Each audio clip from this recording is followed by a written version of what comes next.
কিছুদিন যাবত আমার সাথে কিছু আজব আজব জিনিস ঘটছে, যে কথাগুলো আমি কাউকে শেয়ার করতে পারছি না।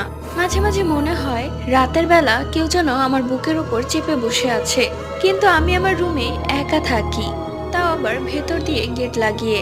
বাহির থেকে কেউ ঘরে আসবে সেই সুযোগ নেই। আর এই ফ্ল্যাটে আমি আর আমার মা ছাড়া আর কেউ থাকে না।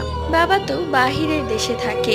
সকালে ঘুম থেকে উঠে দেখতাম আমার গালে অনেকগুলো আঁচড়ের দাগ। আমি ভেবে পারতাম না এই আঁচড়ের দাগগুলো কোথা থেকে আসলো। সবাই ভাবতে পারে হয়তো আমার নিজের নখ দিয়েই আমি আঁচড় কেটেছি ঘুমের মধ্যে, কিন্তু ছোটবেলা থেকে আমার একটি বদ অভ্যাস আছে। আমার নখ একটু বড় হলেই আমি তা মুখ দিয়ে কেটে ফেলে দেই, তাহলে নিজের হাতে খামচি লাগার কোনো প্রশ্নই ওঠে না। এই খামচির দাগগুলো কোত্থেকে আসে আমি জানি না। এই ঘটনাগুলো শুধু আমার সাথেই হয় কিনা। আচ্ছা, এই রকমটা কি তোমাদের সাথেও হয়? তাহলে কমেন্ট করে জানিও।